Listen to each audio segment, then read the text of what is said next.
The coffin cost more than some people earn in a year, and no one in the church was thinking about that except the man whose hands rested lightly on the walnut. It was a Tuesday in November, the kind of day that comes in gray and stays gray, where the light never commits to anything and the cold moves through the clothes regardless of what you're wearing. Rain tapped against the windows of St. Paul's Church with the particular patience of weather that is not trying to make a point, only to continue. Outside, cars lined the street in both directions, dark sedans and private drivers, and 2 television news vans parked at the perimeter because Charles Ashford had been the kind of man whose death made the perimeter.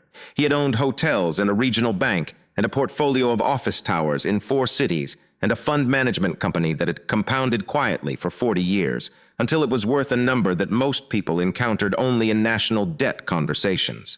He had given to universities and hospitals and the opera and a children's literacy foundation that bore the name of his first wife. He had shaken hands with 3 presidents and been photographed with 2 more. The obituaries had run to 5 paragraphs in the national papers and 7 in the local ones. Inside the church, in the front pew, sat 3 people who had known him longest and understood him least. Preston Ashford, 48 the eldest, wore a charcoal suit that fit the way a suit fits when you have a person whose job it is to make sure your suits fit. He held his program open to the order of service and did not look at it. Victoria Ashford, 36, was in black silk with a single strand of pearls, her expression arranged with the care of someone who has practice displaying grief to cameras. Richard Ashford, 44, sat between them and looked at the floor. All 3 had looked, at some point in the past 40 minutes, at the briefcase belonging to Eleanor Price, the family's attorney, which sat on the bench to her left like a small dark animal waiting to be opened, because the will would be read after the service. And the will contained, as every will in every prominent family eventually contains, the resolution of a question that had been accumulating for decades like sediment in a slow river. Who gets what? Samuel Reed stood near the front of the center aisle, one of 4 pallbearers who had accompanied the coffin from the hearse. He wore a black suit that was his own, single-breasted, slightly wide in the shoulder, pressed carefully that morning in the small house where he lived with his daughter Lily. His shoes were polished to a shine that could not conceal their age. His hands, resting on the casket rail, were wide and calloused from decades of carpentry, and they rested with a quietness that communicated something the other 3 pallbearers' hands did not. In the side corridor off the narthex, Lily Reed sat in a wooden chair with her feet not quite reaching the floor, holding a cloth doll named June in her lap and a small carton of juice on the chair beside her. She was 7 years old, with her father's seriousness and her mother's dark eyes. Sister Agnes sat beside her, a small, white-haired woman of 70 who had known Samuel since he was a boy, and who had agreed, without requiring explanation, to stay with Lily while Samuel did what he had come to do. Lily did not fully understand why her father had come. She knew only that there was a man who had been his friend, and that his friend had died, and that the friend had asked her father to be there when they carried him. She watched through the doorway as the service began. Preston Ashford stood and took a breath and spoke about his father's legacy in the professional vocabulary of a man who had been to enough memorials to know what the occasion required. He spoke about vision and persistence and the courage of enterprise. He spoke about the Ashford name as something inherited and therefore owed, not to any particular person, but to the project of perpetuation itself. He did not mention anything his father had said to him that had been hard to hear. He mentioned nothing that had cost his father anything personally. Victoria read a poem. Richard sat with his hands in his lap. Halfway through the service, Preston turned and saw Samuel Reed at the front of the aisle. His went through several adjustments, quick succession. "Excuse me." His voice was low but firm, calibrated for the room. "Who is that?" The funeral director, a thin man named Gerald, who had managed the logistical details of 240 funerals without incident, and had been hoping this would be the 241st, said quietly, "He is on the list provided by Mr. Ashford himself." "That's not possible," Preston said. "My father would not have selected someone he didn't know to carry his coffin." Gerald said with the careful tone of a man who has learned not to fill important silences, "He was selected directly, sir." Victoria leaned across the pew. "Offer him something." She said to no one specifically, meaning money, meaning the transaction that in her understanding of the world was the mechanism by which all practical problems were resolved. She raised her voice slightly. "I'll pay you twice whatever you were offered to be here. That's fair." Samuel said with the kind of quietness that does not diminish for being quiet, "I'm not here for payment." Preston let out a breath through his nose. Then what are you here for? An opportunity to stand near wealth? A story to tell? Wides us it specific edge of a man who is accustomed to people wanting things from him and has therefore organized his understanding of human motivation around this expectation. Samuel did not answer this directly. He kept one hand on the coffin rail. In the side corridor, Lily had heard the voices, and she could see her father from where she sat, and she watched him with the focused attention of a child who is trying to determine whether a situation requires her to feel afraid. Samuel turned his head slightly and looked at her. He gave her a small nod. It was a specific nod, the one that meant, "I see you, and I am all right." Lily watched him turn back. Eleanor Price rose from her bench. She was 63 years old, small and precise, and she had the particular authority of someone who carries documents that change what is true in a legal sense, which is its own category of power in a room like this one. "Before we proceed," she said, "Mr. Ashford asked me to read a statement that he specifically requested be delivered at this point in the service." Preston sat down. Victoria turned to look at her. Eleanor opened a folded paper from the briefcase. "If my family cannot recognize the man who kept me in this world when I most wanted to leave it," she read, "then they are not yet ready to receive what I am leaving behind." The church was very quiet. Eleanor folded the paper. "The full testament will be read in private after the service," she said. But Mr. Ashford wanted the assembled guests to understand, before the interment, that Samuel Reed has been named guardian of the family trust's voting rights for the first 18 months following Mr. Ashford's death. No decisions affecting the trust's principal assets may be made without his countersignature. Victoria said, "That's not possible." Eleanor said, "It is fully documented and legally binding." Preston said, "He didn't know this man. This is some kind of arrangement, something." He stopped, because Sister Agnes had risen from her chair in the side corridor, with the slow, purposeful momentum of a 70-year-old woman who has decided it is time to be useful, and she said clearly enough to carry across the space, "He has known this man for 30 years. He knew him when none of you were in that room." The church was still. Samuel's hand remained on the coffin. "Leave a comment below and tell us where you're watching from. Stories about loyalty and truth deserve to travel." The story of how Samuel Reed and Charles Ashford became friends was not a story that either of them had told widely, because it was not the kind of story that fits into the language of the social world that Charles occupied, and because Samuel had no interest in telling it for the benefit of people who would not understand it and might reduce it to something it wasn't. What had happened was this. Samuel had been 19 years old. He had been doing odd jobs in a warehouse district in the winter, the kind of work that required no credentials and paid by the day and asked nothing except the labor of your hands. On a Thursday evening in February, he had been walking back to the bus stop on the highway overpass at the edge of the district. The temperature was below freezing. He had not had a good week by any measure. There was a man on the overpass. Samuel had not known who Charles Ashford was. He had simply seen a man standing in a way that did not read as the posture of someone waiting for a bus, and he had slowed, and then he had stopped. They had stood there together in the cold for a long time, not speaking at first, just present. Samuel had eventually sat down on the concrete barrier and said, "It's cold." And Charles Ashford, who was 51 years old and had recently buried his first wife and had just been told by 2 of his 3 business partners that they were withdrawing from the firm and taking their capital with them, had sat down beside him and said, "Yes," and they had talked for 2.5 hours, not about solutions, not about plans, about the weight of things, about what it is to be in a room where all the exits look the same. Samuel not tried to fix anything. He had only stayed. Charles had stayed too. And when the bus came and Samuel stood to leave, Charles had asked for his name, and Samuel had given it, and Charles had written it in his phone without any indication of what he intended to do with it. 2 weeks later, Samuel had received a phone call from Charles's office, offering him an apprenticeship with a furniture maker the office kept on retainer for restorations. Samuel had taken it. He had learned carpentry in a way he could not have funded on his own. He had opened a small shop 18 years later, and the down payment for the tools had come as an interest-free loan from Charles Ashford, repaid in full over 4 years, because Samuel had kept accounts with the same scrupulousness he brought to every other thing he did. He had not been in Charles's life in any visible way. He had not attended the galas or the openings or the business dinners. He had met Charles twice a year, sometimes 3 times, in the office or in a restaurant booth somewhere unphotographed, and they had talked the way people talk when the relationship is built on something that predates the need to perform. Charles had never introduced him to his children. He had told Samuel this was not a slight. It was protection. His children had inherited his wealth and his ambition, but not, he feared, his judgment, and he had not wanted them to encounter Samuel through the filter of those deficits. Samuel had understood. He had not liked it, but he had understood.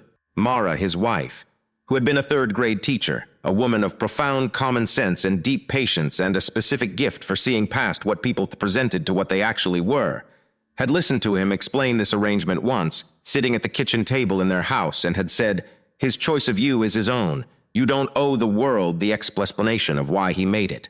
She had been right. She was usually right. She had died 4 years ago in a car accident on the highway, on the way back from her school, and Samuel had not been the same since, in the way that people are never entirely the same after something fundamental is removed.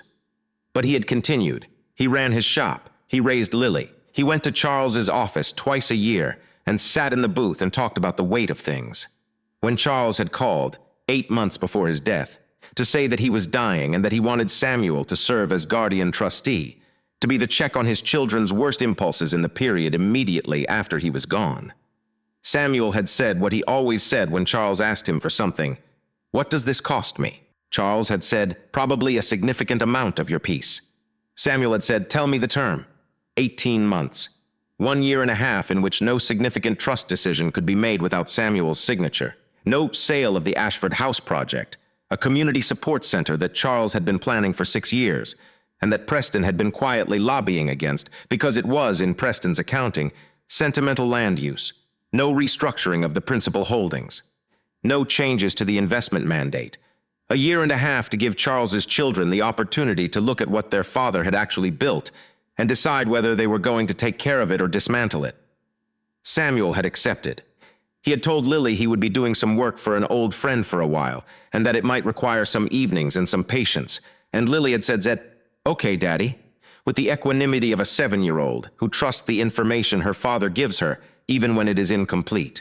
He had not told her about the trust or the will or the Ashford family. He had not told her why they were going to the church on the Tuesday in November, except that they were going because he had made a promise, and they were the kind of family that kept those. After the service, after the interment, Samuel had carried the coffin to the hearse without incident because Eleanor Price had spoken quietly to Preston in the side corridor, and Preston had, for once, calculated the available options and concluded that creating a scene in a church full of journalists and video cameras was not the optimal expression of his objections. The will was read in the Ashford family's legal offices. Samuel sat across a long table from 3 people who had not wanted him there, and who had, since the church, been engaged in the private recalculation that takes place when a plan has not gone as intended. Eleanor read the will with the thoroughness it required. The estate's distribution was largely conventional. The 3 children received their shares of the liquid assets and the personal property according to a structure Eleanor and Charles had worked out over years. The nuance was in the trust's governance provisions. The guardian trustee clause was binding, and attached to it was a separate document, a letter from Charles to his children, sealed and dated 6 months before his death. Eleanor handed it to Preston. Preston read it. He set it down. Victoria reached for it. She read it. She pressed one hand against her mouth. Richard, who had been watching the table rather than the people around it for most of the morning, accepted the letter from Victoria and read it in the specific person who was reading something they have feared might exist. What Charles had written was not cruel. It was precise. He had told Preston that he had confused control with leadership, that he had made the trust's assets serve his ambitions rather than the trust's purpose, and that the number of times Preston had been wrong and refused to acknowledge. It was a pattern that would cost the family everything if it was not interrupted. He had told Victoria that she had turned the family's charitable work into performance, and the performance is a personal currency, and that the people the work was supposed to help had become, over time, less important to her than the photographs taken at the events. He had told Richard that watching something wrong happen and saying nothing because you didn't want to be in the middle of it was itself a choice, and that Richard had been making that choice for 20 years, and that the thing Richard had been avoiding being in the middle of had not gone away. He had told all 3 of them that he had failed them too, in the specific way that very rich parents can fail their children, by giving them the inheritance before they had learned what the inheritance was supposed to be for. Preston sat with the letter in front of him for a long moment. Then he said to Samuel, "You knew he was going to write this. I knew what he thought, Samuel said. I didn't know what he'd do with it. Did you influence the trust provisions? I gave him my opinion when he asked for it. He made his own decisions. He always did. He gave you power over this family's assets. Samuel said, he gave me the ability to stop things from being broken before anyone understood what they were breaking. Preston said, and you intend to use it? I intend to do what he asked me to do. Victoria had recovered her composure enough to speak. She said, looking at Samuel with the flat assessment of a woman who has dealt with obstacles before. What do you want from us? What would make this easier? Samuel looked at her. He had been looked at as a transaction all morning, as a problem requiring a payment, as an inconvenience requiring a solution, as something to be managed. He was tired of it, in the specific way that a man who has never sought anything from these rooms becomes tired of being treated as if his presence must be in service of an agenda. I want the Ashford House project to be completed as your father planned it, he said. I want the audit of the secondary fund accounts to proceed. I want Preston to step back from the discretionary spending authority he's been holding informally for 2 years. And I want Richard to file his own accounting of the personal guarantee he's been holding against trust assets. He paused. None of this is punitive. Your father wanted this family to be able to hold what he built. I'm the mechanism he chose to help you get there. Richard looked at his hands. He said very quietly, I knew the guarantee would come out. Samuel said it was always going to come out. The question was whether it came out now or came out in litigation. Lily was in Sister Agnes's apartment, 2 blocks from the legal offices, eating soup. Sister Agnes had made it that morning because she had known, from experience, that long days in official rooms require that someone, somewhere, has thought ahead about dinner. Lily asked while eating, Is my daddy going to be okay? Sister Agnes said, Your daddy has been okay in harder rooms than this one. Lily said, He always comes back. He always does, Sister Agnes said. The 3 months following the reading of the will were not placid. Preston filed a legal challenge, which Eleanor had anticipated, and for which the trust documents were sufficiently ironclad that the challenge lasted 6 weeks before the firm advising. Preston concluded privately that pursuing it was inadvisable and billed for $22,000 in fees on the way out. Victoria appeared on a morning program and described the situation as a personal disagreement about estate planning, which was not inaccurate and was not the complete truth, which in Victoria's experience were 2 categories that could be kept in separate rooms if managed carefully. Several journalists called Samuel. He declined all of them. The press had found their story anyway. The carpenter in the will. The black man from the warehouse district. The bodyguard who turned out to be the last thing standing between a billionaire's children and their worst instincts. Samuel read 2 of the articles and found them both inaccurate in opposite directions, one making him too heroic and one making the situation too transactional, and he decided that the version of events that existed in the headlines was a different thing from the version that existed in the room where Lily did her homework on the corner of his workbench, while he repaired a Windsor chair someone had inherited and wanted to last another generation. He brought the chair back to the client. He cut a new drawer for a woman in the Bronx who had bought a nightstand at an estate sale and found that the drawer would not close correctly. He started teaching a Saturday woodworking class at the community center in his neighborhood for teenagers who had applied for it, which was a thing he had wanted to do for years and had not had the time to organize, and which he could now organize because the guardian trustee role was salaried.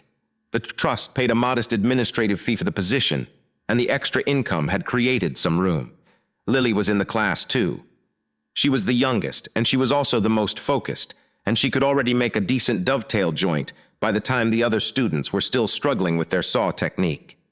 Preston did not come to Ashford House when it opened. He was listed as being out of the country, which was true. His flight had departed the morning of the opening. Victoria came. She wore no jewelry. She did not bring anyone with her who could take photographs. She stood in the community room of the building for 20 minutes and talked to a single mother who was moving in with her 2 children. And at the end of the conversation, she seemed to have fewer certainties than she'd arrived with, which was perhaps the closest thing to growth available to her in a single afternoon. Richard came and found Samuel in the hallway. He said, I want to apologize. Samuel said, all right, in the church. I didn't intervene when Preston and Victoria were speaking to you the way they were. I saw what was happening and I said nothing. Samuel looked at him. That's not the first time you've said nothing in a room where something needed to be said. No, Richard said. It isn't. Samuel said, the way to make it better is not to say sorry to me. It's to develop the habit of speaking when something's wrong, whether or not I'm in the room." Richard nodded.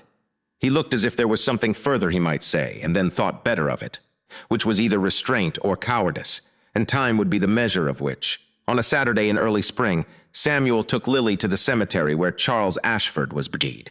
It was the kind of day when the cold has begun to give way, when the light is at an angle that promises something without delivering it yet. Lily wore her winter coat and her red hat, and carried June tucked under her arm. Samuel had carved a small piece of wood. He did not carve elaborate things. This was a small, smooth rectangle of cherry, with 2 lines of text incised in his clean, careful hand. "You kept your promise, I kept mine." He set it at the base of the headstone, which was a large gray marble with the name and the dates and the foundation names, and the list of achievements that someone had commissioned to make permanent what the newspapers had already made temporary. The wooden piece was the smallest thing there. Lily read it. "Did he know you were going to say that?" she asked. "He knew I would." Lily looked at the headstone for a moment. She said, "He wasn't in our family on paper." "No," Samuel said. "But he was family, wasn't he?" Samuel looked at his daughter. She was 7 years old, and she had already understood something that some people never understand, that the structure of a thing and the thing itself are not the same, that kinship is a practice and not only a document.